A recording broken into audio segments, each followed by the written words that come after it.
Ümumiyyətlə son vaxtlar bu panik atak olsun, təşviş pozuntusu olsun, bu psixoloji problemlər son vaxtlar mən müşahidə edirəm ki, həddindən artıq artdı və əslində bunun artmasının da bir çox səbəbləri var.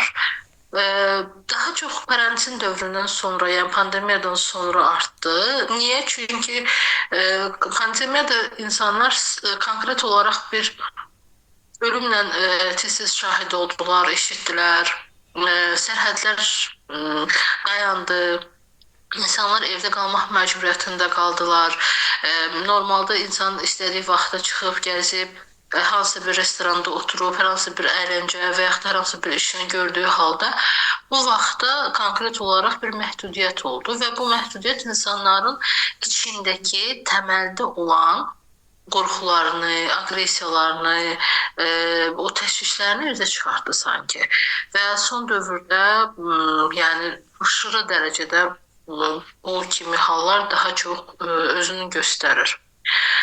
Ümumiyyətlə, mən istəyirəm ki, standart bir təlim, webinar, necə deyək də, görüşündən çıxaq. Biraz hekayələşdirilmiş bir konkret bir insan üzərində, yəni uydurulmuş bir insan üzərində bunu aparaq. Niyə? Çünki bu vəziyyətdə insan daha yaxşı vəziyyəti başa düşə bilir.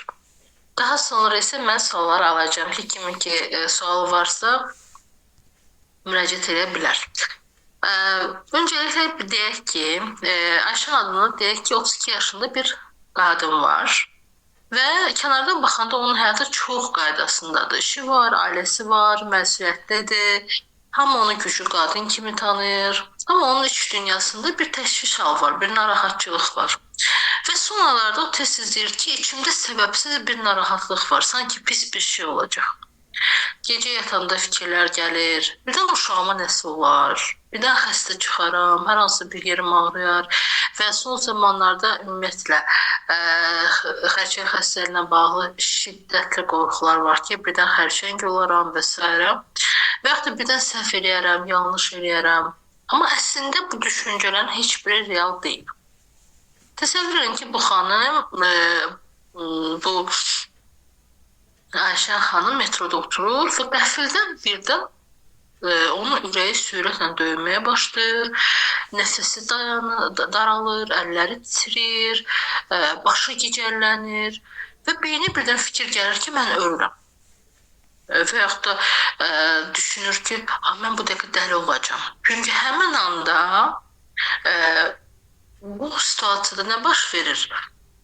O düşünür ki, o qədər lazımlı, lazımsız bütün fikirlər həmin anda gəlir onun zehninə və o fikirləri, düşüncələri, xatirələri mütləq idarə eləyə bilmir. Və o anda düşünür ki, yəqin ki, mən dəli oluram. Şu baş gicəllənmə də unutmamış, bunu da əlavə edeyim.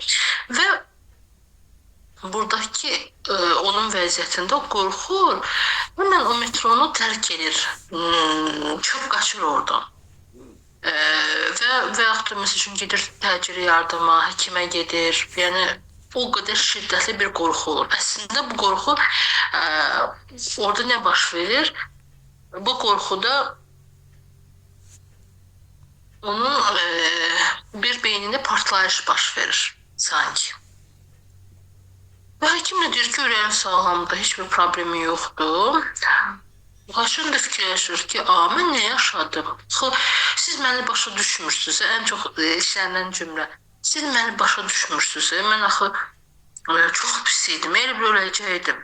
Yəni, sizə izah edə bilmirəm bu vəziyyətimi. Və həmin anda o insan düşünür ki, o həkim, o məni müayinə edən insan məni anlamır, məni başa düşmür. Və əslində bu onun panik atakla ilk tanışlığı olur. O evə qayıdır, deyək ki, evdə anası deyir ki, çox fikirləşirsən, çox fikir eləyirsən, ona görə bax belə hal yaşayırsan.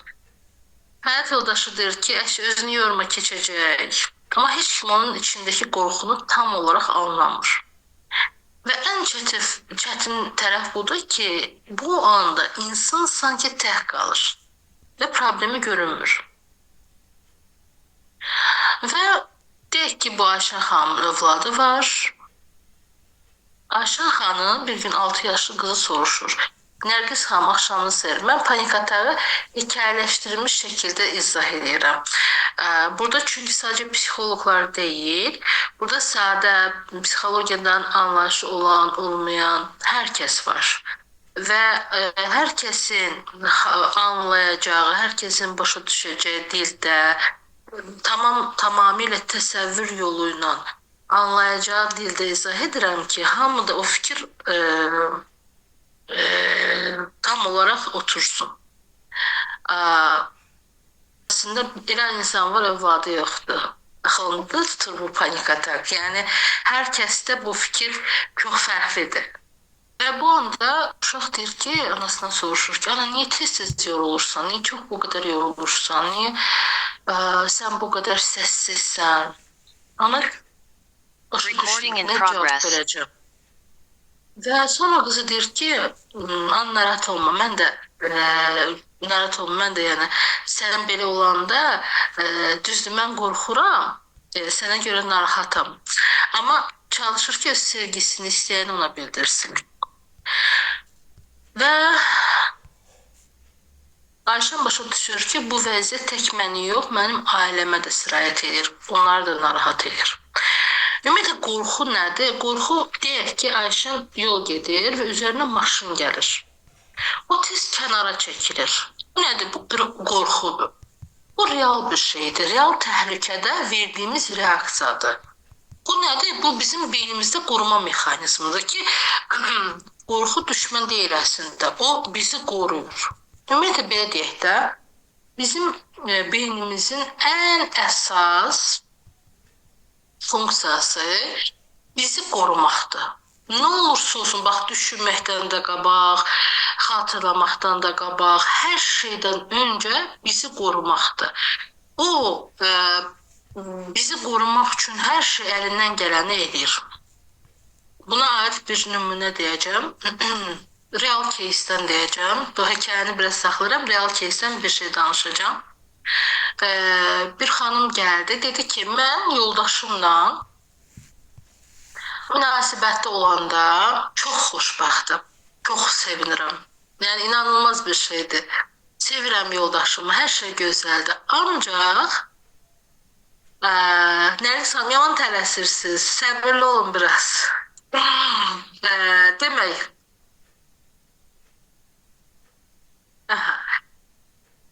diqqətlə dinləyin, hamısını cavablayacağım. Demək, deyir ki, yoldaşımla münasibətimdə yemək yeyirəm, hər şey gözəldir, amma içində bir sıxıntı var, narahatçılıq var.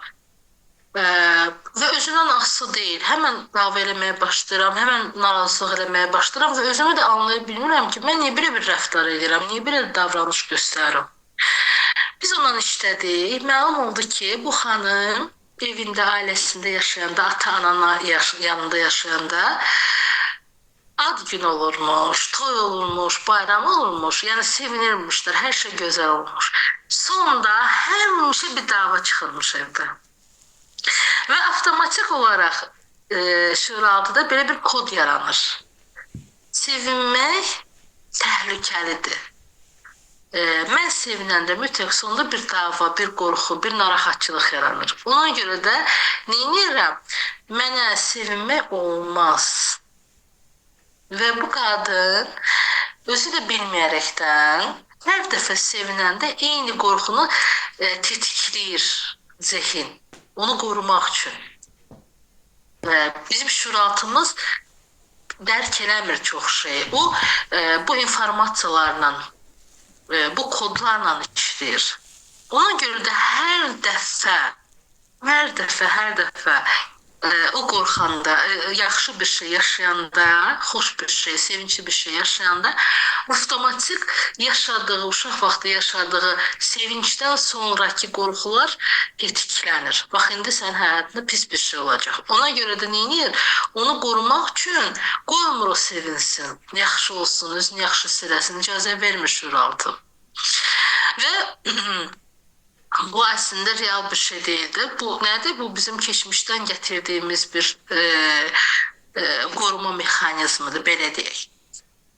Və dediyim kimi qorxu realdır. Məsəl üçün sən svetofor var, maşınlar gedir və sən əgər heç nəyə baxmayaraq svetofordakı maşınlara baxmayaraq gedirsənsə, yəni bu real bir şeydir ki, sən qorxmalısan, dayanmalısan, maşının dayanmağını gözləməlisən, sonra yolunu davam etməlisən.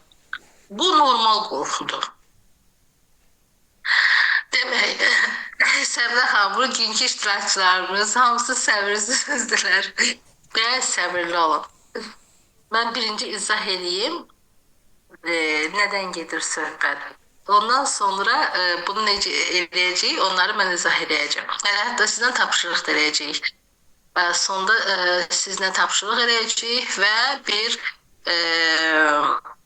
50 suallıq, belə deyək də, 50 suallıq sizə bir suallar göndərəcəm, ən azından sizin özünüzü anlamağınız üçün. Belə, qorxu düşmən deyil, qoruyucudur. Həyəcan. Həyəcan nədir? Deyək ki, bu Ayşən xanım var da hekayəmiz, ondan davam edəsək. Həyəcan, Ayşən xanım işə təqdimata gedəcək və həmin gün gərgin olur. Bu nədir? Bu həyəcandır. Bu gələcək hadisə hazırlıqdır. Bu performansı artıra bilər əslində. Bizə kömək olur bu həyəcan ki, özümüzü daha yaxşı ifadə edək, bilgilərimizi insanlara çatdıraq. Və bu həyəcan çox normaldır. Bu həyəcandan qorxmayın. Bu həyəcan bizə daha məsuliyyətli olmağı göstərir, öyrədir. Var təşviş. Təşviş necə başlayır? Deyək ki, Ayşən zamanla hər şeydən narahat olmağa başlayır və uşağıma nəsə olar, işimdə səhv eləyərəm, mən danlayarlar, birdən xəstə olaram, düşüncələr gəlməyə başlayır. Bu artıq təşvişdir. Bu anksiyeta pozuntusudur indiki adı ilə. Yəni, davamlı və nəzarətsiz narahatlıqdır. Bu artıq real qorxu deyil. Real qorxu bayaq sadaladıqlarımdır. Amma bu təşvişlə başlanması üçün mənim artıq davamlı şəkildə bu düşüncələrə sahib olmam lazımdır ki, özümdən asılı olmayaraq. Bəzən insanlar var, deyir ki, hər şey özünün anasıdır. Bəzən hətta kimsə deyir ki, sənin özünün asılıdır. Bax, buradan deyirəm və xahiş edirəm. Burada azad insan yoxdur. Hər birimizdə çox normal şəkildə evimizdə, ailəmizdə belə hallar yaşana bilər. Bu cür özünüzdə, ətrafınızda əgər insanlar varsa, o insanlara daima bu sözü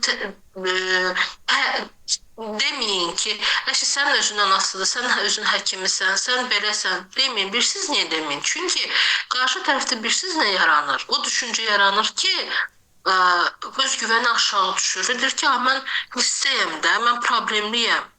Mən özümü idarə edə bilmirəm. Mən hisslərimi, düşüncələrimi idarə edə bilmirəm. Mən okey deyiləm və bu onu daha da narahat edir. Siz həmin anda ona ən yaxşı olar ki, deyəsiz ki, bir dəqiqə dayan. Tamam, sənin problemin var, narahat olma. Sənin hisslərini anlayıram, düşüncələrini anlayıram. Ona icazə verin ki, o hisslərini, duyğularını izah eləsin, danışsın, ifadə eləsin. Yəni, tutalım ki, Ayşən yəni ki, nümunəsindən götürək də, Ayşən gedir yoldaşına deyirsə ki, və ya anasına deyirsə ki, məndə belə hal baş verir. Onun anasının və ya həyat yoldaşının sən çox fikirləşsən, boş-boş şeylər, ona görə belə olur deməsi, onu daha çox aqressiya yaradır ki, sən məni anlamırsan. Və bu təşviş daha da yüksələr, daha da çoxalır. Ona görə də, yəni təşviş nədir? Bir daha təkrar edirəm. Artıq davamlı və nəzarətsiz narahatlıqdır. Artıq mən öz narahatlığımı idarə edə bilmirəm. Panik atak beyində necə olur? Panik atak beynində bir hissə var, amigdala. Bu qorxu alarmıdır. Bu bəzən səhv siqnal verir. Yəni deyir ki, sos var, təhlükə var. Və həmin anda bədən daha real, daha dərhal reaksiya verir. və orada ürək döyüntüsü sürətlənir, nəfəs artır, nəfəs almamız artır, əzələr gərginləşir. Bu nədir? Bu döyüş və qaç sistemidir. Müdafiə mexanizmi var da beynimizdə. Döyüş, qaç və yaxud da donqal. Panik atakda döyüş və ya qaç sistemi işə düşür. Amma real təhlükə yoxdur ya. Və burada təhlükə deyil, sadəcə olaraq qorxu çox yüksək dərəcədədir. Həddindən artıq çox yüksək dərəcədədir. Və düzdür, bu təlimimizə aid deyil, amma sadəcə bir misal olaraq deyirəm. Sadəcə fərqlərini anlamanız üçün bunları izah edirəm. Bir də var, obsessiv düşüncələr. Obsessiv düşüncə, deyək ki, Ayşə rəfiqəsi onunla söhbət edir. Deyir ki, bəzən qəribə fikirlər gəlir mənə. Çox görəndə kimisə zərər vermək istəyirəm və yaxud da ki, düşünürəm ki, zərər verə bilərəm. Bu, obsessiv düşüncədir. Yəni, istəmədən gələn təkrar düşüncələr. O, maqnitofonun, deyək ki, o lenti xarab olur və mahnı əvvəllər olur da bu maqnitofonlar. İndi hal-hazırda yoxdur belə bir şey. Dayanmadan eyni şey təkrar edir. Dayanmadan o sınıq o maqnitofon kimi mahnı çalırsan, belə bir ifadə də var. Dayanmadan bu ifadələr, bu fikirlər təkrarlanır.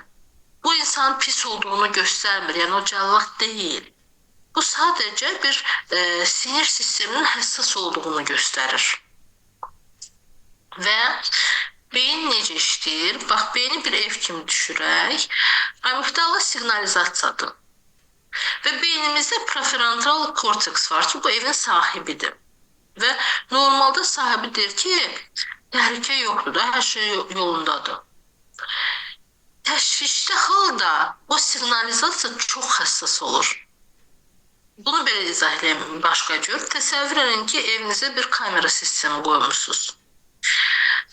Bu kamera sistemi qoymaq əslində nədir? Normal bir şeydir. Yəni, o demək deyil ki, illa mənim evimə kimsə girsin. Sadəcə ehtiyatlı olmaq üçün, özümü daha güvəndə hiss eləmək üçün mən bir kamera qoymuşum. Evə uğru girirsə, kamera çəkirsə, siqnalizasiya ötürsə, bu yaxşı bir şeydir, sağlam bir şeydir.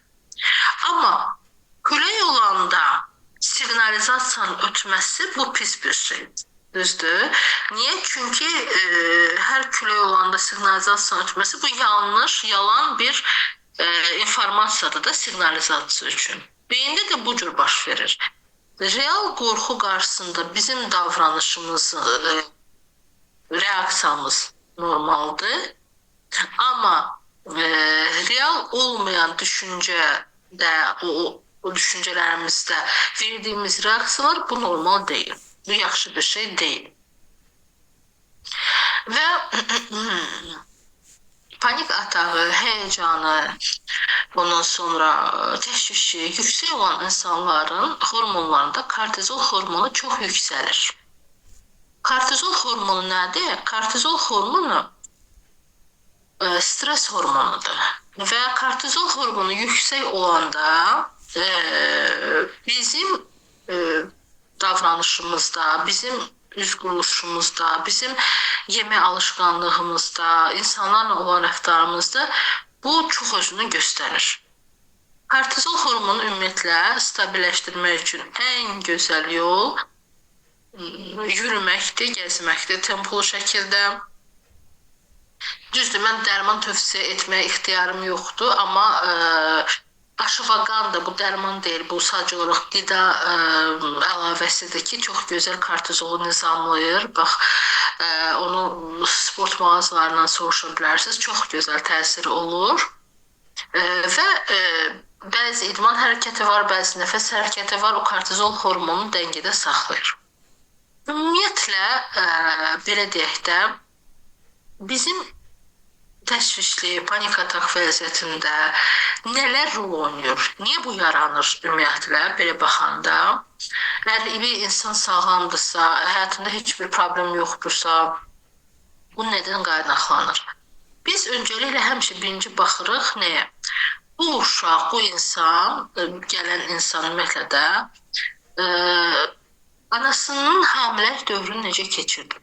çox önəmlidir. Baxın, əzizlərim, bizim valideynlərimiz necə ki bizə saçlarından, üzündən, bədənindən hər hansı bir görünən bir şeyi miras verirsə, istər atamız, istər anamız, məsələn deyirlər ki, uşağın gözü sənə oxşuyur, anana oxşuyur və yaxud da ki, necə atasına oxşuyur. Bax, necə ki biz görünən bir şeyləri fiziki olaraq alırıqsa, mental olaraq da, sadəcə bu mental olaraq olan şeyləri biz görmürük.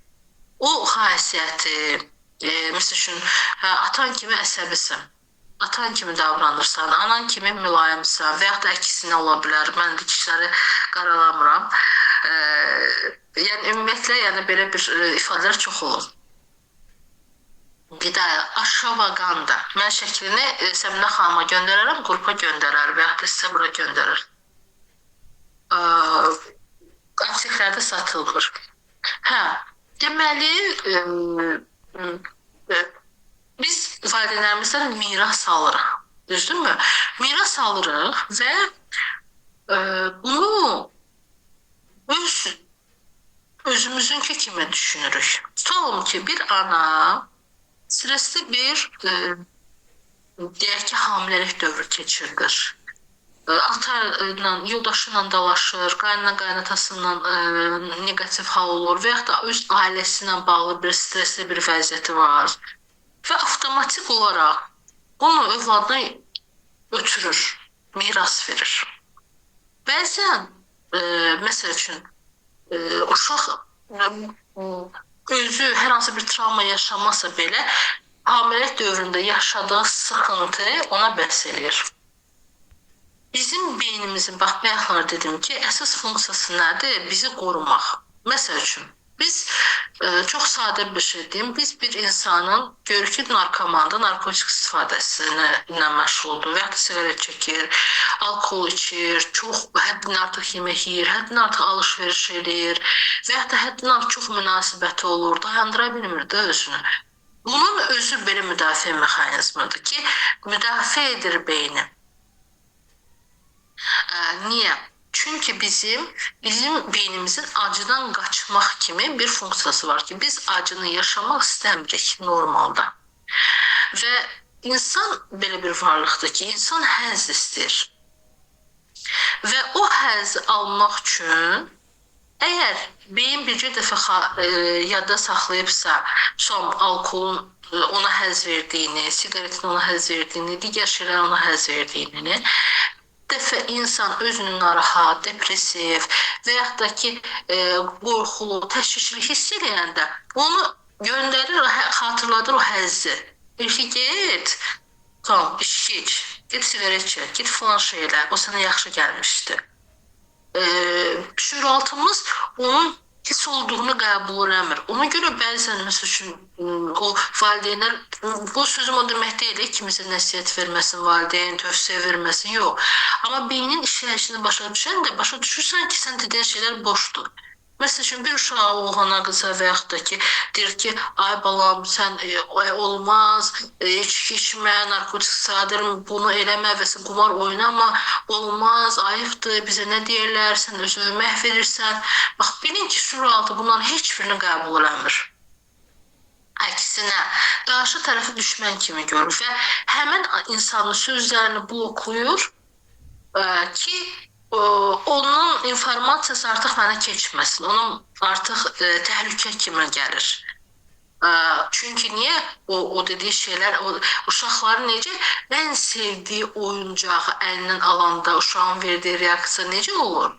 Beyni ilə də insan böyüsə də, onun ən sevdiyi, həzz aldığı bir şey onun əlindən alanda eyni reaksiyanı verir.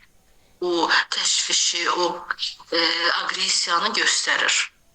Və ona görə də birinci dediyim kimi bizim beynimizin bizi qorumaq istəyir.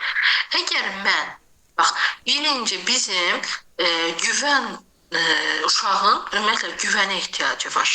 Mən güvəni harda alıram? Mən güvəni alıram birinci ananın bətnində. Daha sonra ana mənə döşünü verir, süd verir. Əslində, sadəcə mənim qarnımı doydurmur. Burada mənə güvəndəyəmi, rahat ol, hər şey yolundadır, yaxşısan. Bunu hiss elətdirir. Əgər ananın içində həyəcan, təşviş, narahatçılıq varsa, o sağlam bağlantını qura bilmir məndən. Və mən artıq nə edirəm? Mən artıq burada özümü narahat hiss edirəm, təhlükədə hiss edirəm. Və ana o informasiyaları artıq o döş vasitəsi, süd vasitəsilə mənə ötürür. Və mənim artıq güvənlə bağlı bir çatlağım olur. Beyinə belə bir informasiya gelir şuur altına ki, bura güvənli yer deyil. İkinci, ata ilə olan münasibətdə nə baş verir? Deyək ki, ata uşağın qəhrəmanıdır, gücdür, hər şey mənim üçün eləyən, hər şey mənim üçün yarada bilən. Amma uşaq deyək ki, bunu atasından ala bilmir, güvənə bilmir. Ya ona yalan danışıb, ya ata agresiv davranıb, ya ona bağ qura bilməyib. Məsələn, biz çox vaxt deyirik ki, ay atalar, ay analar, övladınızla hər şey buraxın, gündə 10 dəqiqə də olsa, hər hansı bir fəaliyyət eləyin, bir oyun oynayın, göz-gözə gəlin, toxunun, bir nəsə soruşun. Bu uşaq üçün immunitetdir, bu uşaq üçün gücdür, bu uşaq üçün sağlamlıqdır. Və sən onu eləyə biləndə övladının uşaq özünü güvəndə hiss edir. Amma eləyə bilməyəndə uşaq ikinci daha böyük təhlükəni hiss edir. Artıq beyində bir forma varmı? Mən təhlükədəyəm. Belə deyək də, bir papkanın üstünə yazırlar, faylın üstünə yazırlar hər hansı bir şey.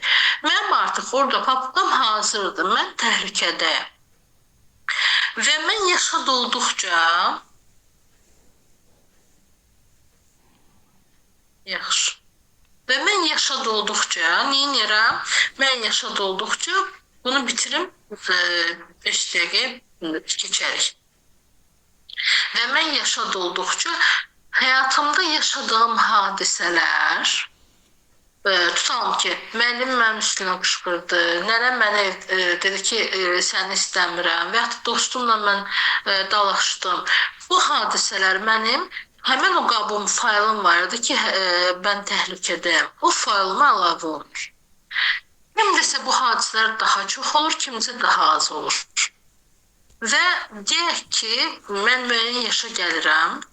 Müəyyən yaşda tam sevgilimdən ayrılıram, hər hansı bir qəzaya uğrayıram, hər hansı bir xəstəlik keçirdirəm və yaxud da bunu özümdə yox, bunu başqasında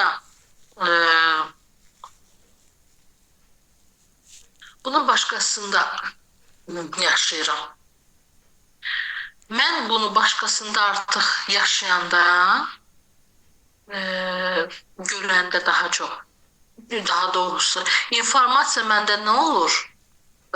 Bəzən bunu nəyə oxşadıram? Bəzən biz hər hansı bir kinoya baxanda görürsünüz necə biz oradakı hadisələr bilirik ya, şuur şəkildə bilirik ki, bu kinodur. Amma necə həyəcanlanırıq, həmən oğlanı və yaxud da ki, qızı söyürük, hirslənirik, necə reaksiyalar veririk və yaxud da onun üçün biz həyəcan keçirdirik ki, buna baxaq, görəsən nə olacaq o qız və s. də. Hətta belə bir şey olub ki, əvvəllər pis rolda çəkilən aktyorları realda məsələn insanlar olub ki, gedib qışqırıb, bağırıb, döyüb ki, sən pissən də belə. Niyə? Bu şuurlu proses deyil, bu şuuraltı prosesdir. Şuuraltı həmən anı, həmən vəziyyəti, başqasının yaşadığı vəziyyəti özünkü kimi sanki mənimsəyir. Və orada da bir təhlükədəyəm informasiyası yazılır. Vizumda mən də görürsünüz həyəcanlanmışam. Heç fikir vermirəm ki, orada səsim bağlıdır, görüntüm bağlıdır. Tamam, devam edeyim. Demək,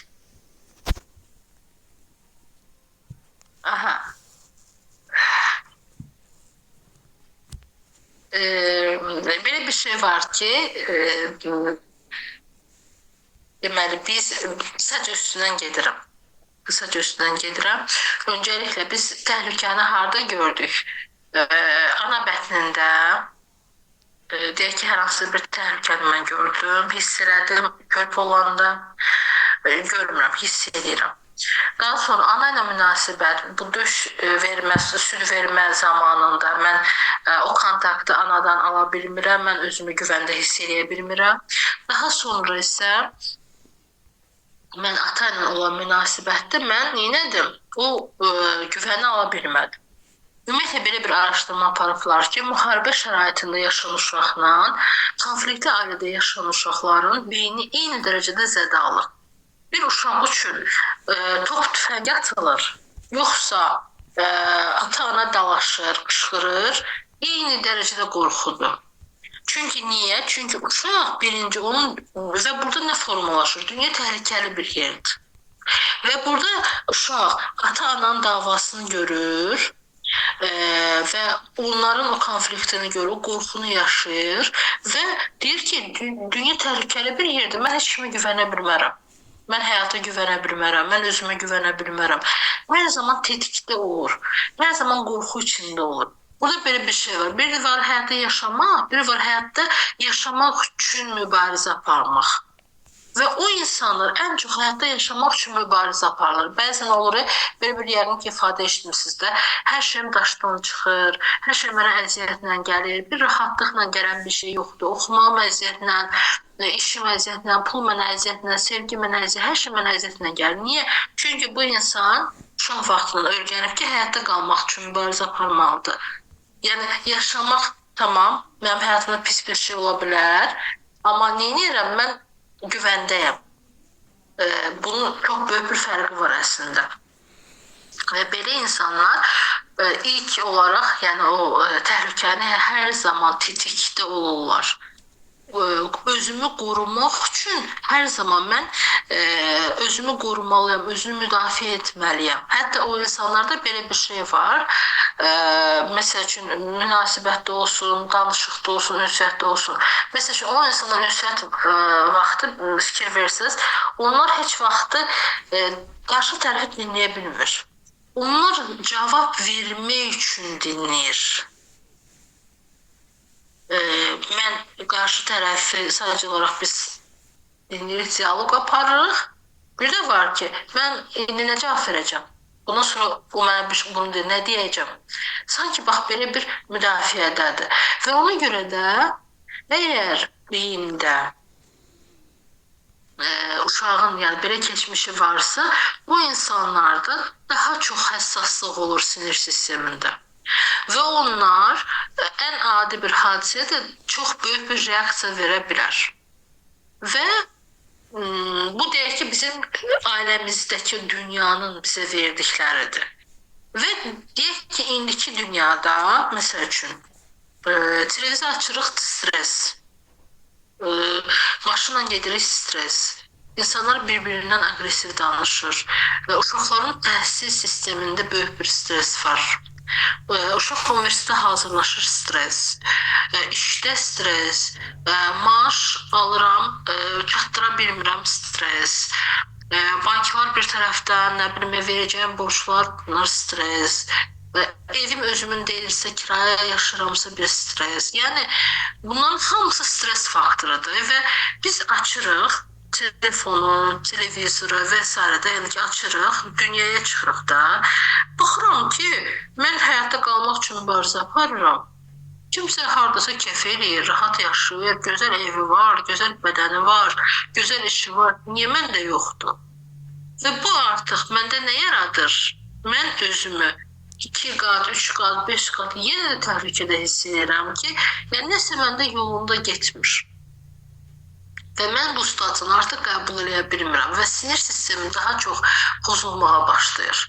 Ona görə də bu təhlükədə olmaq məndə nə yaradır?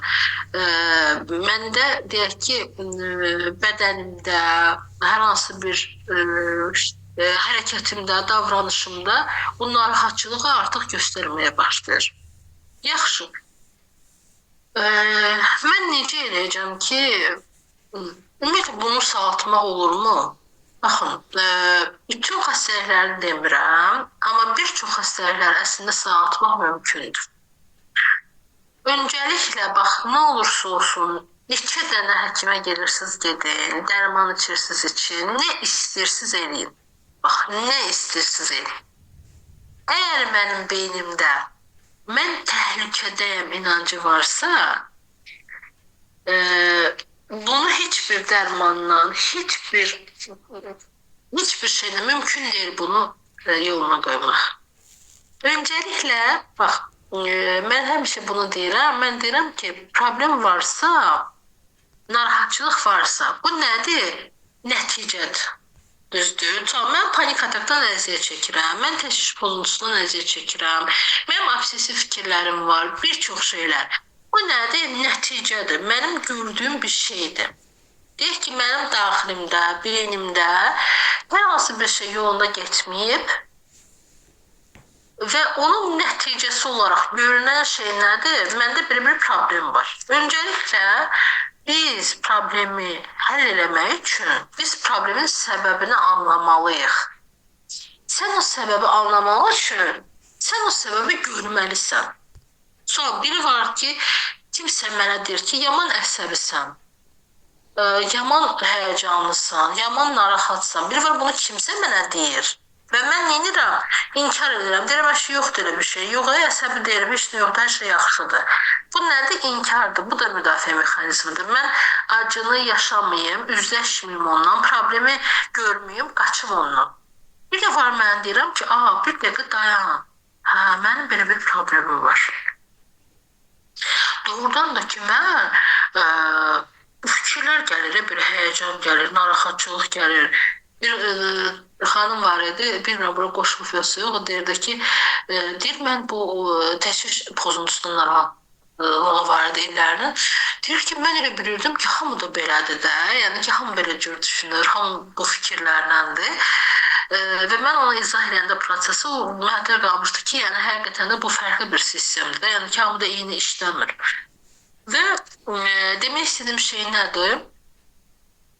Həmin insan, məsəl üçün, birinci gördü. Real olaraq sadəcə gözümüzlə görmək deyil, informasiyanı gördü, hiss elədi, başa düşdü ki, mənim bir problemim var. Və bunu problem kimi gördü artıq. Və o insan, həmin insan problemlə qarşılaşdı, üzləşdi. Və anladı ki, bax, bəli, belə bir problem var. Daha sonra neyəcək? Bu problemin səbəbi, kökü hardan gəlir? Başlayacaq araşdırmağa. Bunu peşəkar psixoloqa yanına gedəcək, eləyəcək, özü eləyəcək, dəstək alacaq, fərqi yoxdur. Axır bunu araşdıracaq. Sual, bu panik atak, bu təşviş mənə nə vaxt yarandı? Hansı hadisələrdən sonra yarandı? Həyatımda müəyyən yaşa qədər fərqi yoxdur. Müəyyən yaşa qədər gəlmişəm, bu yaşdayam. Deyək ki, atıram. 50 yaşındayım, 30 yaşındayım, 40 yaşındayım. Bu yaşaya qədər mənim həyatımda hansı dəhşətli, stresli və yaxud da ki, dəhşətli olmaya da bilər. Qorxduğum, təhlükədə hiss elədiyim, çarəsiz olduğum və yaxud da özümü günahkar hiss elədiyim hansı bir yetərli hiss eləmədiyim, bax bu da var, yetərli. Məsələn, bəzən mən bunu valideynlərdən çox eşidirəm. Övladıma yetərli ola bilməyəcəm, yoldaşıma yetərli ola bilməyəcəm. Bu qorxu da çox olur. Buna baxacağım ki, nə vaxt yaşamışam belə hadisələr? Çünki, əzizlərim, şəfanı biz qeyri-adi filololarda axtarırıq. Elə bir şey yoxdur. Şəfa çox sadə bir şeylərdədir.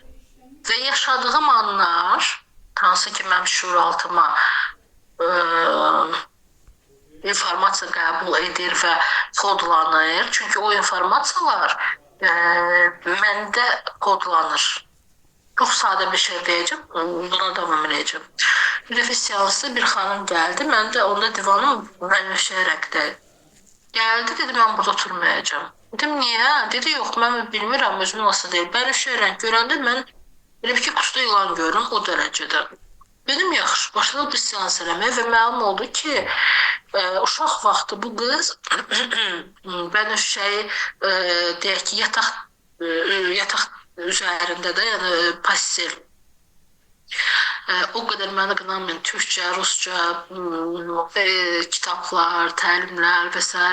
alıram ki, bəzən sözləri rusca və ya türkçə ifadə edə bilirəm. Yəni buna görə üzr istəyirəm. Yəni Azərbaycan dilində danışmağa, bütün sözlər Azərbaycan dilində deməyə çalışsam da bəzən sözlər rusca çıxa bilər. Buna görə yəni üzülürsən.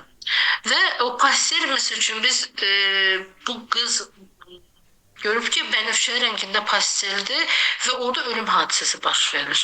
Avtomatik beyin neyir? Bənövşə rəng bərabərdir qorxuya, ölümə. Və o qədər şiddətli qorxu olur ki, avtomatik beyin insanı qorumaq üçün bu informasiyanı bastırır, silmir. Heç bir yaşadığımız qorxu, narahatçılıq, negativ və yaxud da pozitiv yaşadığımız heç bir şey silinmir. Hamısı bastırılır şuuraltı və alt şuura. Və biz onun işləyəndə o xanımın reaksiyaları, qorxusu, hamısı üzə çıxdı. Çox dəhşətli bir şeylər yaşadıq və sonda o rahatlanmış şəkildə, yəni artıq yaxşı bir şəkildə özünə gəldi və artıq o hadisəni zehin buraxdı. Və demək istədiyim şey budur ki, bizim beynimiz bənövşə rəngi hansı yaşadığımız andan assosiasiya edə bilər. Getdiyimiz küçəni nə-nəsə assosiasiya edə bilər. Orada yaşadığımız hisslərlə, duyğularla. Acı bir şəkil çəkdirəndə, əgər orada siz qəmginsizsə, narahatsızsa, şəkil çəkdirirsiniz, üstün illər keçirsiniz, o şəkilə baxanda eyni hissləri və duyğunu yaşaya bilərsiniz. Pozitiv və negativ fərqi yoxdur. Çünki niyə?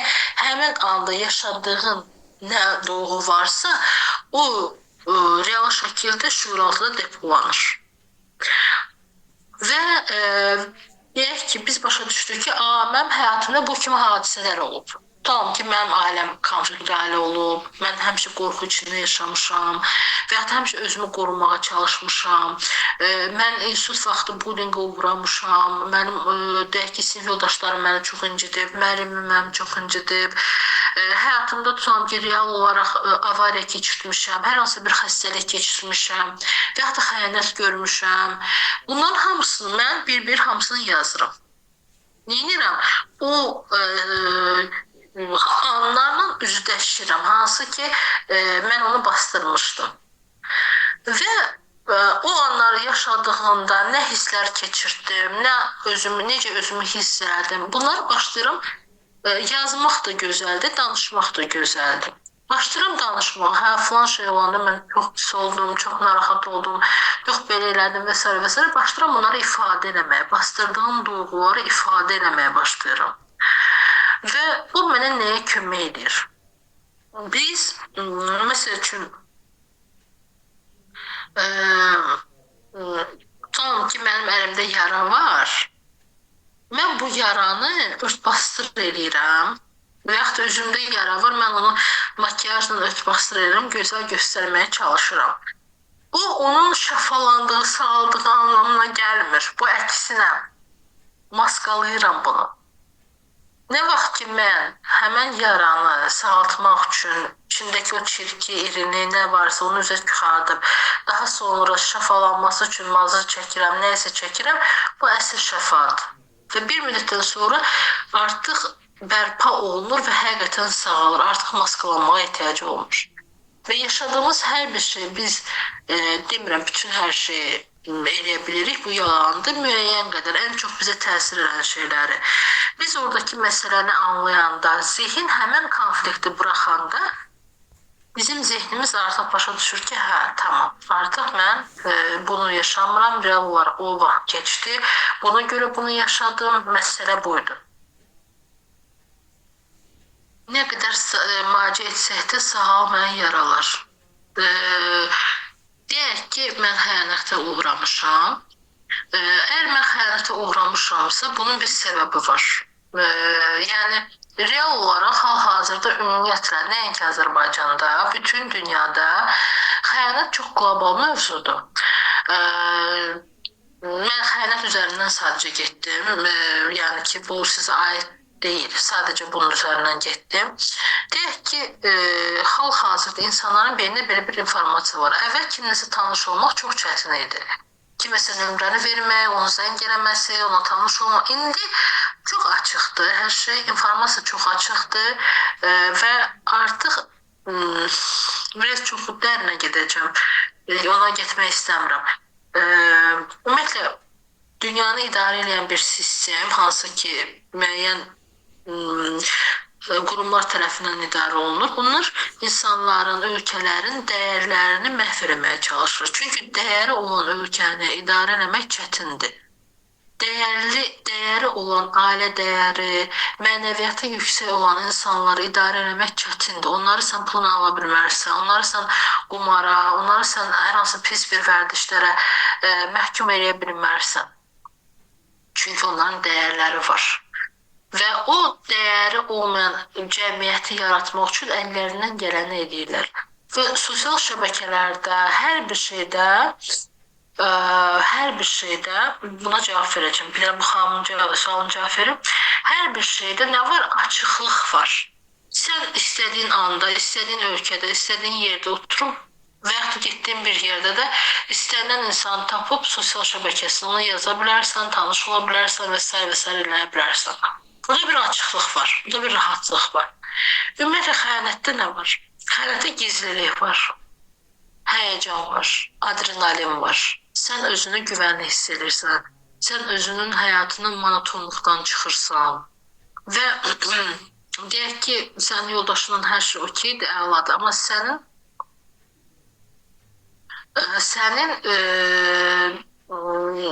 deyək ki, başqa insana olan münasibətin sənə zövq verir, həzz verir. O həzz beyin onu saxlayır, daha çox həzzə ehtiyacın var, daha çox adrenalinə ehtiyacın var, həyəcana ehtiyacın var və yeniyetmələrdə necə ki, oğlan, qız fərqi yoxdur. İlk dəfə kimsə öpür, kimləsə tanış olur, gəzir, özünü kişi kimi və yaxud da ki, özünü qadın kimi hiss edirsə, o hisslər necə ona həzz verirsə, eyni ilə böyüyəndə də etdiyi xəyanətdə o həzzi ala bilir. Yəni, sistem eynidir. Və əgər düşünürəm ki, bu çox ağırlı bir şeydir, qəbul edə bilmirik. Və anlayıram, çox bu hisslə, bu duyğunu yaşaya bilmirik. Biz buna baxacağıq ki, mən bu insanın həyatımı davam etdirmək istəyirəm, yoxsa yox. Çünki başqa cür mümkün deyil, insan başqa cür alınmır da, yəni bunu etmək. Belə, Görürəm, keçmiş travmalar indiki həyatımıza təsir edir. Bayaq dediyim kimi, əgər mən özümü təhlükədə hiss edirəmsə, güvəndə hiss eləmirəmsə, bu məni hər zaman tetikdə saxlayacaq, özümü müdafiə sistemində saxlayacaq ki, mən özümü qorumaya alım. Adi bir söz deyiləndə məhz bu özümü anında cavab vermə reaksiyasında oluram. Bu arada bunu unutdum deməyə. Bəzi insanlar var ki, doğuşdan həyəcanlı tip insanlardır. Mesela o insanlar emotiv olur, o insanlar empatisi çok yüksek olur. O insanlar doğuştan, onun naturası böyle, yaradılışı budur. Her şeye heyecanlanır. Bak bunu da biz kaçırmamalıyıq. Həmin vaxtda hansı dərman istifadə etməliyik? Dərman mövzusu yenə deyirəm, mənim buna ixtiyarım yoxdur, bunu psixiatr yaza bilir, bunu yəni psixoloq yaza bilmir, deyə bilmir. Amma mən aşavagandanı niyə dedim?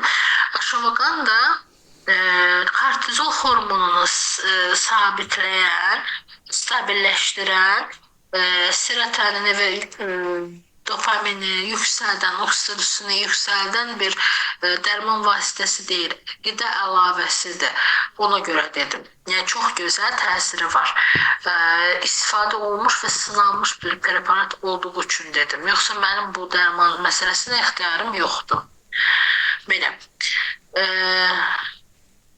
Hansı üsullar var? Könüxam. Demək, dediyim kimi, mən başa düşdüm ki, mənim həyatımda yaşadığım şeyləri, travmalarımı, ağrılarımı anladım müəyyən qədər. Əlbəttə ki, hamısını anlamaq mümkün deyil, bu yalandır. Mənim ən çox bəyəndiyim, ən çox istifadə edədiyim və ən çox zövq aldığım bir şey nəfəs egzersizi. Bu nədir? Ümumiyyətlə, doğru nəfəs qarınla alınan nəfəsdir. sinə ilə yox, qarınla alınır nəfəsdir. Mən bunu 90 dəfə deyirəm, amma kim nə qədər bacarırsa, öncəliklə nəfəsimizi alırıq. 4 texnikası da var, çoxdur, nəfəs egzersizləri çoxdur. Amma 4-7 də var, 4-4 də var. Amma mən bu nəfəsi məsləhət görürəm, bunu da deneyin, əgər eləməmisinizsə. Qarınla nəfəs alırıq, saymadan sadəcə olaraq nəfəsimizi alırıq, verdik, nəfəsimizi aldıq, verdik və neçə dəfə alıb verəndən sonra qarınla, amma bunu unutmuruq. Əsas məsələ qarınla aldığımız nəfəsdir. Ən sonuncu nəfəsi verəndə nəfəsimizi verdik, burnumuzu tuturuq. Neçə saniyə saxlaya biliriksə, nəfəssiz qalma olmur axı, neçə saniyə saxlaya biliriksə saxlayırıq. Və sonra dərindən bir nəfəs alıb veririk, həmin anda bizim narahatçılığımız səngir. Burada nə baş verir? Burada beynə, bax, kortizol yüksələndə, həyəcan yüksələndə, narahatçılıq, stres yüksələndə beynə gedən oksigen qan dövranı bloklanır. Və bu hipoksiyadır da, yəni hava çatmır beynimə. İnsan halsız olur, yuxulu olur, narahat özünü hiss edir. Bu nəfəs egzersizindən, o nəfəs sondakı, ümumiyyətlə qarınla nəfəs almaq o deməkdir ki, bütün bədənə oksigen rahat şəkildə gedir. Və mən bunu tutanda və buraxanda beyin həmən nəfəs almaq üçün sanki birləşir və deyir ki, bütün beyinə, başa, qana, hər yerə nəfəs getməlidir. Və daha çox bu nəfəsi oksigeni buraxmağa başlayır. Bu birinci deyəcəyim şeydir, nəfəs egzersizidir. İkinci, ən vacib məsələ nədir? Əgər sizə belə bir problem varsa, mən Səminə xanıma göndərəcəm, o qrupa göndərsin, zəhmət olmasa Səminə xanım. Belə bir alətdir, çox baha deyil, yəni 10-15 manat, 20 manat arasındadır. Amma siz heç vaxt eləməmişsinizsə, bunu ilk dəfə eləyəcəksinizsə, onun, yəni deyirsiniz ki, mən təzə başlamışam, təzə başlayanlar üçün fərqlidir o alət, yumuşaq bir şeydir, bərk bir şey deyil. Turbo deyirlər buna, turbo yox, rolldur. Onunla idman hərəkətləri və ən gözəli hansı hərəkətdir? Boynumuzun arxasına qoyuruq bu rolu və boynumuzu sola çevirəndə düz uzanırıq. Ayaqlarımızı, bax, düz şəkildə belə, boynumuz soladırsa, ayaqlarımız sağa gedir. Bu, əgər boyun sağa gedirsə, ayaqlar sola gedir. Bax, bu şəkildə başlayın 10 dəfədən, sonra bunu qaldırın 20 dəfə, 30 dəfə, 40 dəfə. İnandırım sizə, bütün yorğunluğunuz gedəcək, stresiniz azalacaq, həyəcanınız azalacaq və sanki özünüzü daha rahat hiss edəcəksiniz. Panik atak gələndə çox vaxtı, məsəl üçün, çox insan nə deyir? Deyir ki, həmin anda bundan heç birini eləyə bilmirəm. Eləyə bilmirəm ki, bu da öləcəm, təşvişdəyəm, sosdayam. Həmin anda gördünüz ki, heç nə eləyə bilmirsiniz, nəfəs ala bilmirsiniz, nə bilim, bunu eləyə bilmirsiniz, pozitiv düşünə bilmirsiniz, heç nə eləyə bilmirsiniz. Həmin anda EFT texnikası var, Emotional Freedom Technique. Duyğuların boşalması üçün texnikadır. Və meridianları var, sinir uçları var ki, biz onlara toxunanda o sinir uçları sanki o spazmanı buraxır. Siz bunu, məsəl üçün, araşdıra bilərsiniz EFT haqqında, çox geniş məlumatlar da var YouTube-da, hər dildə var. Siz bunu araşdıra bilərsiniz və yaxud da sadəcə meridian, məsəl üçün, mən ən çox bu meridiandan istifadə edirəm və yetərli olur. Və başın tam ortasında bir də körpücük sümüyə toxunaraq, həmin anda nədir? Mən qorxuram, çox qorxuram, hal-hazırda çox qorxuram, öləcəm, bu dəqiqə öləcəm, mən halım çox pisdir, dəli olacaq, bu fikirlərlə başa çıxa bilmirəm. O hissləri deyirik və orada duyğu boşalma baş verir. Biraz vaxt alan bir şeydir, amma mütləq nəticəsi olur. Həmin anda duyğu boşaldı, ondan sonra başlayırıq təlqin verməyə. güvəndəyəm, hər şey yolundadır. Bax, oy, hər şey yolundadır. Bax, mən sağam, salamatam, ağım üstündədir, görürəm, eşidirəm. Nə bilim, falan kəs sağdır, o yaxşıdır. Bu evin içindəyəm. Nə bilim, deyə biləcəyiniz nədirsə, onları deyirsiniz. O rahatlıq sizə gəlir. Bax, bunları baxın, panik atak partlayışdır. Məsəl üçün, adi narahatlıq, adi həyəcan və yaxud dediyim kimi normal bir şeydir. Panik atakda isə səbəbsiz olur çox vaxtı. Çox şiddətli olur, bunu idarə eləmək çətin olur, yorucu olur, qorxulu olur və qəfildən gələn bir şeydir. Amma adi həyəcan deyək ki, məsəl üçün mənim imtahan həyəcanım. İndi bu günlər mən sizinlə görüşməyə gəldim. Mən illərdir təlim verirəm, istər onlayn, istər canlı, həmişə eyni həyəcanı yaşayıram. Və bu da çox normaldır. Və yaxud da ki, harasa gedəcəm ilk dəfə, bax, tutalım ki, hər bir insanın, deyək ki, olan bir şeydir. Hər bir insan, məsəl üçün, burada mən 22 nəfər var, hamınıza deyim ki, mən sənə bilet alıram, səni İtaliyaya göndərirəm sabahları. Çox normal şəkildə sizdə həyəcan olacaq. Çünki bilinməyən bir şeydir. Mən İtalyanca bilmirəm, İtaliyaya heç vaxt getməmişəm, heç vaxt görməmişəm. Orada insanlar necədir? Orada nə bilim, necədir də orada vəziyyət mən bilmirəm. Normal olaraq bilinməyən hər bir şey şüuraltda bir qorxu, narahatçılıq, həyəcan yaradır. Bilinməyən bir şeydir. Ona görə də bu normal həyəcandır. Və mən qorumaq üçün özümü gedib tutalım ki, tərcüməçimi tapacağam, nə bilim, nəsə bir şey eləyəcəm ki, özümü qorumaya alım ki, sakitləşim də, bu həyəcanımı sakitləşdirim. Mən həmin anda gedirəm İtaliyaya, görürüm ki, hər şey əksinə zəvqlidir, əyləncəlidir, hər şey əladır, necəsə bir yolunu tapıram, nəsə eləyirəm. Onu sakitləşdirirəm, əylənirəm və həmin anda dadını çıxardıram. Amma panik atakda belə deyil ki, sən hoşsun deyirsən, girirsən, bir anda gələ bilər. Bir anda gələ bilər və sən həmin anda özünü yol getdiyin anda, maşınla getdiyin anda, oynadığın yerdə, məsəl üçün gələ bilər və həmin anda sən bunu çətindir idarə etmək. Məsəl üçün, mən həmin anda deyirəm ki, yəni, hər kəsə bunu deyirəm ki, qaçmayın həmin anda. Gəldi, özünüzə deyin ki, hə, gəldi. Rəsmən. Hə, gəldi. Tamam, nədir, nə oldu? Məsəl üçün, balaca o dəcəl uşaqlar olur, sırta uşaqlar, qışqırır, bağırır. Məsəl üçün, ana neyniyir? Uşaq ağlayan kimi, həyəcan keçən, pis olan kimi tez nəsə verir, konfeti və yaxud nəyəsə verir, tez sakitləşdirməyə çalışır. Yox, öyle bir şey yoxdur. Ağlayır uşaq, tamam, ağlayır da, duyğusunu yaşamağa çalışır. Tamam, panik atak gəldi, mən belə müqayisəli izah edirəm ki, daha yaxşı sizə informasiyanı ötürə biləm. Gəldi həmən anda, qaçmayın.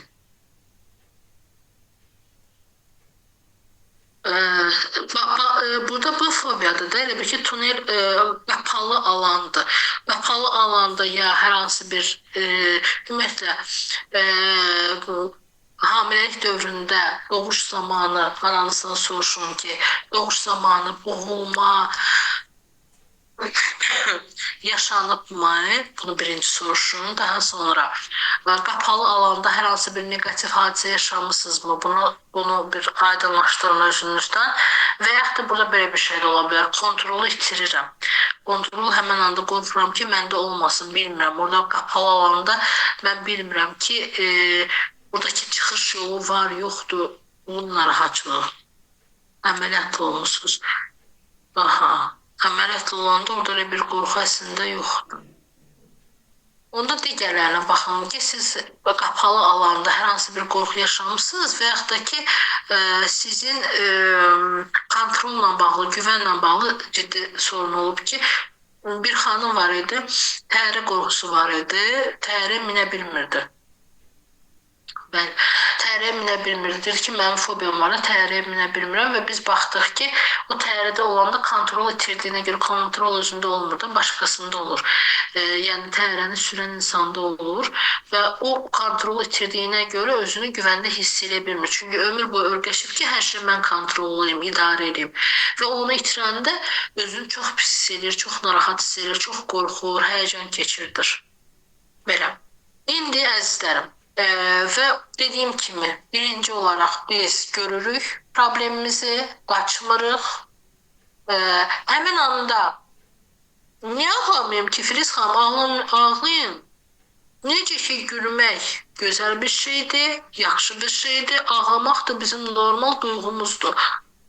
Ağlamaq bir reaksiyadır, şüuraltının verdiyi reaksiyadır.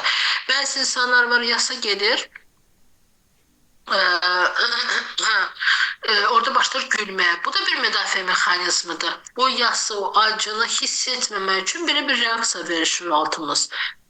Aha, dar yerdə, pəncərəsiz yerdə, paltar suyunda gec olanda, başda qalanda paltar, başda belə qalanda, boğulmadır da, sıxılma. Orada həmin anda yendirəm, baxacaqsınız ki, həmin anda baxın ki, yenə də ananızdan soruşun, necə dünyaya gəlmişsiniz, doğuş zamanı necə keçib. Və orada da yenə də kontrol məsələsidir ki, yəni qorxuram, kontrol məndə olmaz deyə.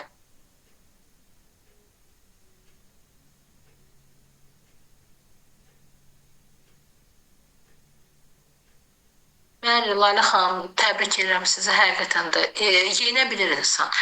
Burada əsas məsələ nədir? Qərarlılıq. Mən düşünürəm ki, mənim problemim var və əgər bunun həll yolu varsa, demək ki, mən bunu həll edə biləcəm. Burada mən qərar verirəm, mən bunu həll edəcəm. Nə olursa olsa həll edəcəm. Bəzi insanlar var ki, qərar vermirlər, sadəcə mızıldanırlar. Hamıya deyirlər, ay cəmaət, mənim problemim var, mənim qorxum var, mənim həyəcanım var. Onlar qərar vermək istəmirlər, onlar sağalmaq istəmirlər. Bəzən sağalmaq istəməməyin altında yatan üstəlik növüqüdür, ikili mənfəət olur. Nədir bu? Uşaq vaxtı, yenə də uşaq vaxtı deyəcəm.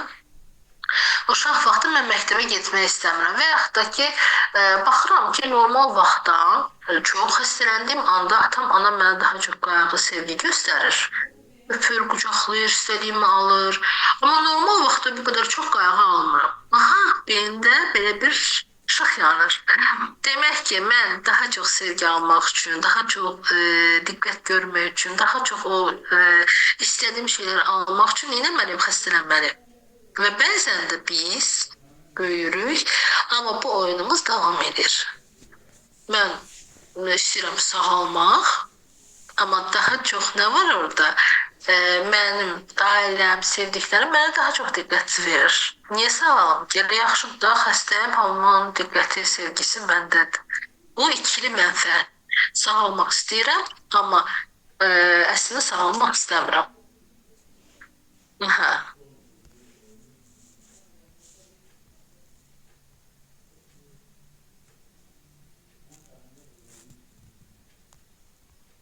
Çoxdan olmuş başıma gəlmiş hadisələri başımda dayanmadan canlandırıb özümə zülm verirəm. Burada biz baxacaq nəyə?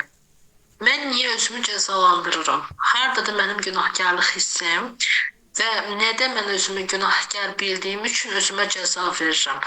Həyatdan keyf almağı, dad almağı özümə niyə icazə vermirəm? Biz burada günahkarlığa baxacaq, ən vacib. Burada bir cəza sxemi var. Çünki, bax, unutmayın, əzizlərim. Cinayət törətmiş insan cəza almalıdır. Günahkar insan cəza almalıdır. Real həyatda cəza nədir? Türməyə düşürəm. Həyatdakı bütün azadlıq mənimlə alınır. İstədiyim şeyləri edə bilmirəm və cəzalanıram. Psixoloji anlamda cəza nədir? Tutalım ki, xəstələnirəm, pulum az olur, işim yaxşı getmir və yaxud da ki, istədiyim sevgini ala bilmirəm, xəyanətə uğrayıram və s. və s. Yəni, mən cəza almalıyam.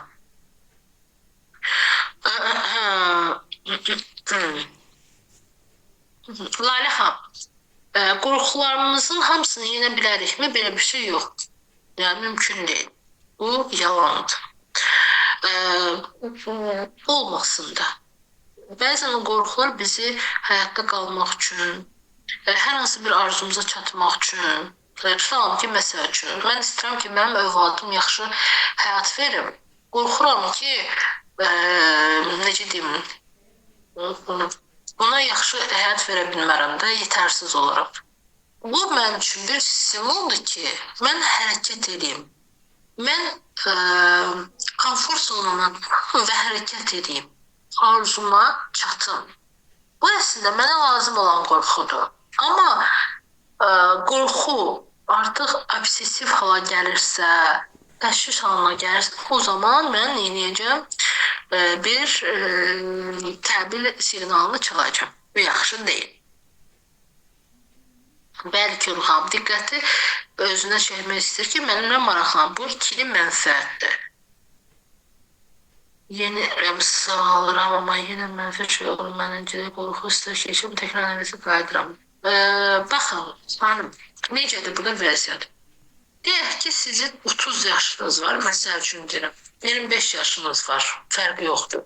Siz hər gün Bakıdan Şəkiyə qatarla yol gedirsiniz. Amma hər gün. Artıq sizin şuuratınız bilir ki, siz qatarla hər gün Bakıdan Şəkiyə gələcəksiniz. Bu artıq sizin avtomatik olaraq bir davranışınıza çevrilir.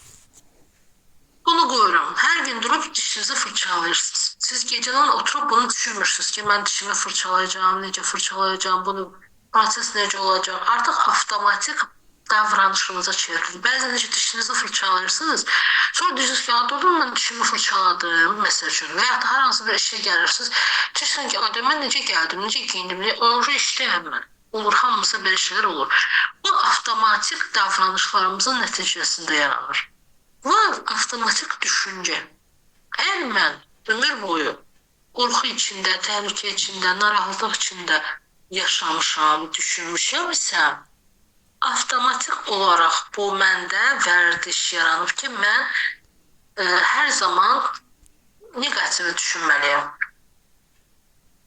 Yaxşı düşünməməliyəm. Və mən başlayıram sağalmağa, yeni bir şeylər etməyə, pozitiv düşünməyə, nə bilim, bunu sağaltmağa. Şuuratım deyir, yox, sənin doğrun negativ düşünməkdir, sən o negativdə qalmalısan. Sən həyatda qalmaq üçün bu sənin tək çarəndir. Sən bunu başa düşəndə, anlayanda şuuratına artıq başlayırsan ki, bax, mən güvəndəyəm. Mənə olar, yaxşı düşünmək olar, mənə sevinmək olar, sevinmək təhlükəli deyil, yaxşı düşünmək təhlükəli deyil, nə bilim, pul qazanmaq təhlükəli deyil. Bunları izah edirsən, sanki bir 3 yaşında uşağı izah edirmişcəsinə izah eləməyə başlayırsan. Amma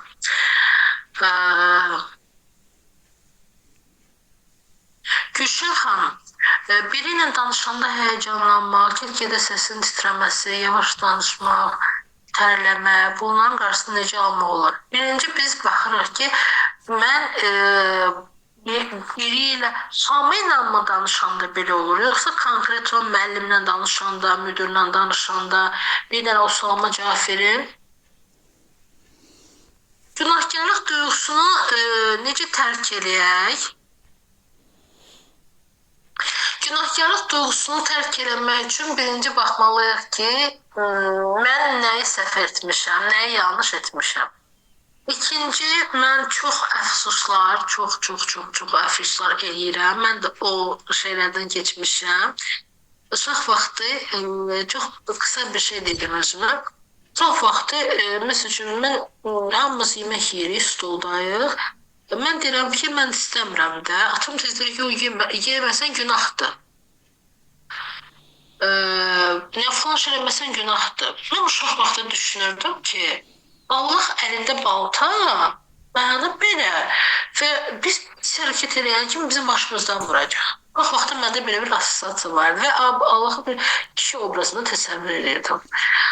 Və hər bir şey eləyəndə sanki bir içində günahdır düşüncəsi var. Və mən sonra başa düşdüm və anladım ki, əslində bizim günah dediğimiz ama günah olmayan binlerle, milyonlarca şey var.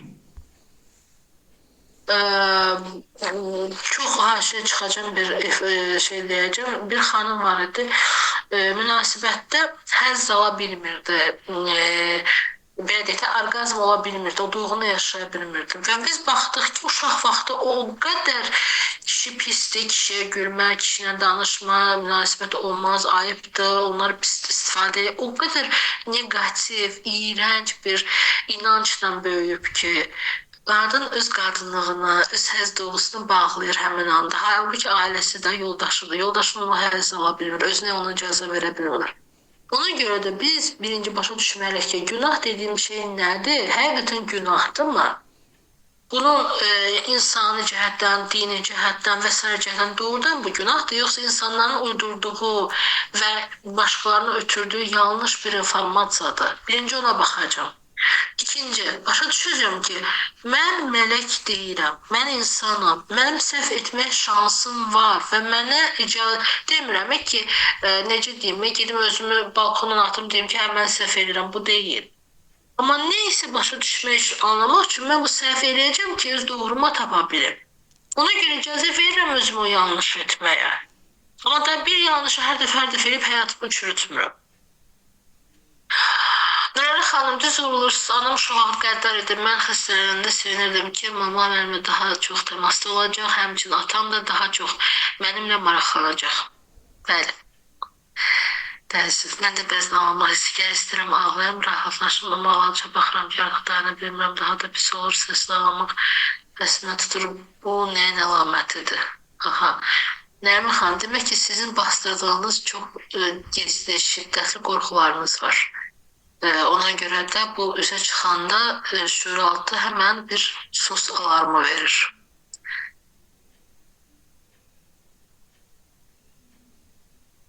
Duygusal yemək də biz yenə də kortizola bağlı olan bir şeydir. Kortizol stres yüksək olanda, qorxu yüksək olanda həddindən artıq biz həzz almaq üçün baxırıq da, yəni hər kəsin bir həzz aldığı nöqtə var. Onu yenə konflikti çözməsəz, duygusal yemək həmişə davam edəcək. Onu dedim, həyatımdakı insan bəzən məsələn məsuliyyətsiz davranması.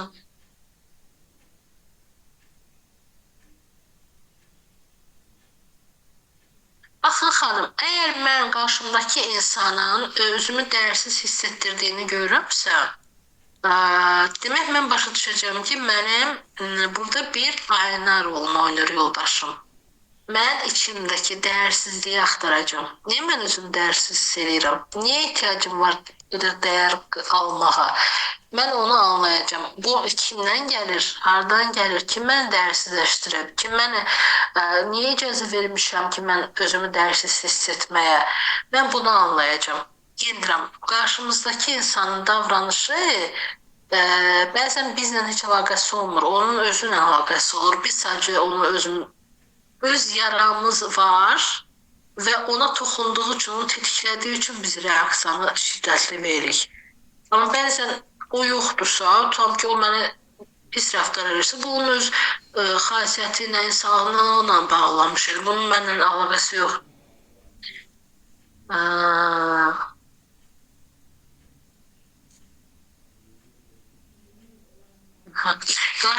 Bu artıq kliniki bir vəziyyətdir.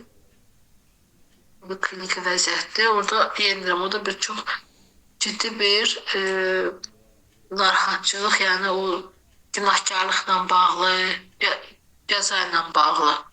Siz bu cəza ilə bağlı, siz mənə bir yazarsınız, yaxşı. Hamıyla, Gülşən xanım, əgər hamı ilə danışanda mən narahat oluramsa, qorxuramsa, bu ola bilər xarakterik olsun, siz ümumiyyətlə emotiv insansınız, bununla bağlı ola bilər. Həyəcanlı tipsiz bu ola bilər və yaxud da ki, bu özgüvən aşağı olmasına qədər ola bilər ki, mən qorxuram, mən danışıram, mən lağa qoyarlar, gülərlər, danlayarlar. mən səhv danışaram və yaxud da ki, həddindən artıq məziyyətlisinizsə, mükəmməlləşcilik varsa, bax bunlara baxacaqsınız. Bunlar ümumi cavablardır da, yəni ki, bilirsiniz ki, hər kəsdə fərdi yaşadıqları şeylər və s. bu çox önəmlidir.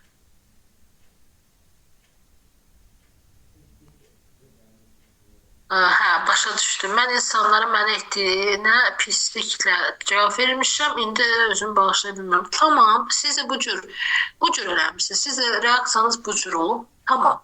Yəni burada günahkar deyiləm. Yanlış etmişəm, bəli. Olmaz. Amma günahkar deyiləm.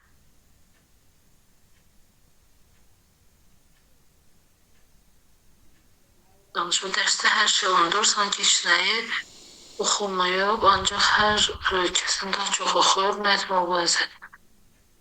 Hal-hazırda uşaqları danışmırıq. Xanım beynini qarşındakı insana qarşısına vurmaq sanki özündən hər bir şeyəcək ki, məcbur beyində qarşındakı insana geçirdim.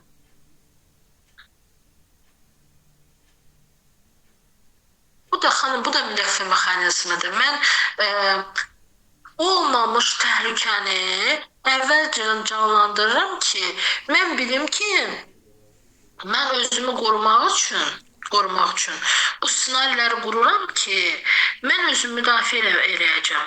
Ən azından qarşıdan gələn təhlükəni əvvəlcədən bilim necə reaksiya verməliyəm. Tamam mı? İndi mən sizə hər birinizə təşəkkür edirəm iştirakınız üçün. Mən indi Səbinə xanıma göndərəcəm demək dərmanın adını hətta şəklini göndərə bilərəm. Video idman hərəkətləri hansı ki siz baxıb edə bilərsiniz. Daha sonra o alətlə də siz ala bilərsiniz sport mağazasından və 50 suallıq testi də göndərirəm. Hər birinizə ayrı-ayrılıqda təşəkkür edirəm. İnşallah görüşmə ümidi ilə özünüzə yaxşı baxın, sağ olun, var olun. Sözünüz yoxdursa yekunlaşdıraq. Sizə də Səbinə xanım bu təşkilatçılıq üçün dərin təşəkkürümü bildirirəm bir daha. Dəyərli vaxtınızı ayırdığınız üçün, möhtəşəm təlim üçün sizə təşəkkürümü bildirirəm mən də. İştirak edən iştirakçılarımıza da təşəkkürümü bildirirəm. Çox sağ olun. Sağ olun, var olun. Çox sağ olun.